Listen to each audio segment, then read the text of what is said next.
Hey Nerdgenic Nation, and welcome to History Of. I'm your host and resident superhero nerd, Aaron Waller, and this is the series where we do a deep dive into various comic book characters, both heroes and villains, and give a little bit more insight as to who they are and why they do what they do. And in today's episode, we're talking about a fan favorite Marvel character that hasn't had a ton of time on the pages or just been in existence in general, but has made a huge impact and gone on some pretty wild adventures, and that's Squirrel Girl. Squirrel Girl was created by Will Murray and Steve Ditko and first appeared in Marvel's Superheroes Volume 2, number 8 in 1991. Born in Canada, Doreen Allen Green would discover at the age of 10 that she could communicate with squirrels thanks to an unknown modified gene makeup, which also gave her squirrel-like abilities, which went largely undetected until she grew a large tail.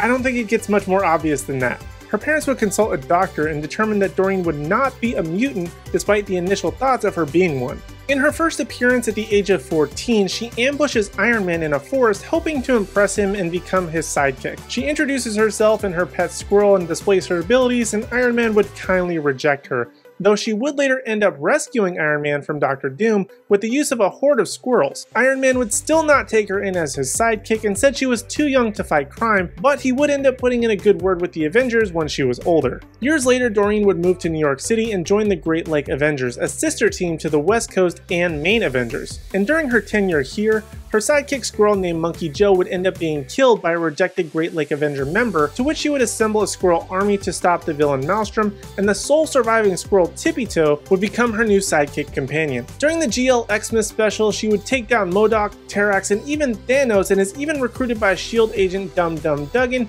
to which she declines. During Civil War, Squirrel Girl and the GLA would register under the Superhuman Registration Act, as revealed when Deadpool would attempt to apprehend them for violating the act, but would be defeated and informed that they actually already registered. Afterwards, she and the Great Lake Avengers, now renamed the Great Lakes Initiative, would help the fallen god Dionysus back to Olympus, and Squirrel Girl would get Dr. Doom to allow her to use a time machine to prevent her hero and crush Speedball from becoming plagued with guilt later. Though she would end up in 2099 and find an alternative version of Speedball, so she just ends up returning to present day. During Secret Invasion, she would be involved in various battles and then ultimately leave the team after feeling a bulk of the work landing on herself. She would go on to be hired by Luke Cage and Jessica Jones as a nanny for their daughter, and it's revealed during this time that she had a relationship with Wolverine that, although brief, did not end well.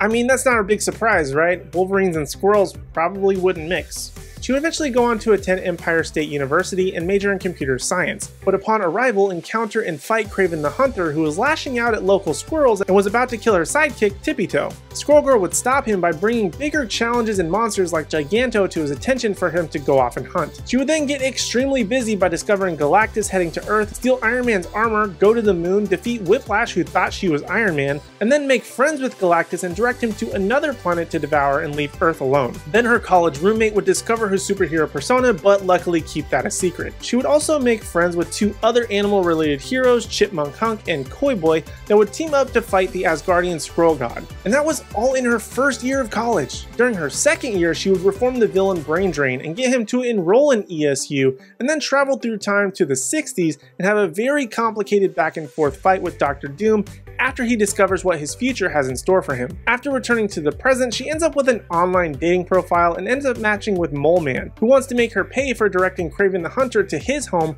rather than taking out the squirrels. Mole Man would threaten to bury various monuments if she doesn't date him. But after being swarmed by media and her roommate being kidnapped, Squirrel Girl finally confronts him and gets him off her back by letting a beast defeat her to woo him. She then gives up dating altogether, which, considering this instance, kinda makes sense. Squirrel Girl would also have an alternative version of herself running around after her earlier time travel adventure against Dr. Doom, and they would end up fighting and reconciling with Gwenpool and even defeat Mephisto, and eventually become a member of the US Avengers. Now, Squirrel Girl has appeared in other mediums besides comics such as video games like Marvel's Future Fight, Contest of Champions, LEGO Marvel Avengers, and LEGO Marvel Superheroes. And she also appeared in a lot of animated properties, including Ultimate Spider-Man, where she was voiced by Misty Lee, as well as on Marvel's New Warriors, Marvel Rising, and the animated Marvel Rising Secret Warriors TV movie, all of which where she was voiced by Melania Van Trump. Now, Squirrel Girl has yet to appear in live action, though she was supposed to be in a cancelled New Warriors TV series, which would have been portrayed by her voice actress, Melania Van Trump. Now, in terms of powers and abilities, Squirrel Girl, unsurprisingly, has a lot of powers related to, you guessed it, squirrels. But going beyond that, she also has superhuman strength, particularly with her jaw and leaping abilities, but she also climbs impeccably well, has keen peripheral vision, night vision, a healing factor, and as mentioned earlier can communicate with squirrels and has a squirrel tail.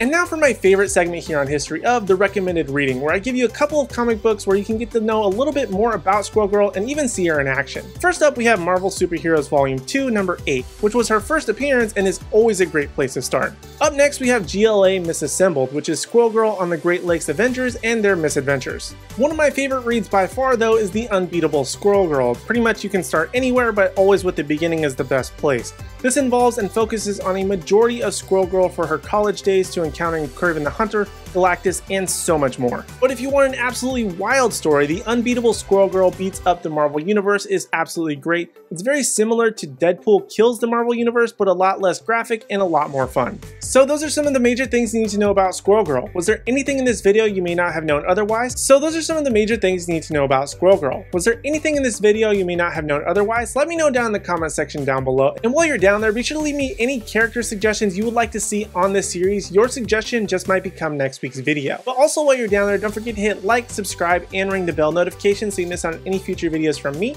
or the rest of the Nerdgenic team. And also be sure to follow us across all social media platforms at Nerdgenic so you miss out on any special news, announcements, or articles at nerdgenic.com. And if you just so happen to want to be a very kind member of the Nerdgenic Nation and want to contribute to make sure this channel gets even better, make sure to check out that Patreon link in the description down below. But in the meantime, if you want even more video content from us, check out these videos on screen like this awesome video from Russ right over here, or check out even more History of with this playlist right over here. But other than that, thank you guys so much for watching. We really do appreciate it, and we hope to see you in the next video.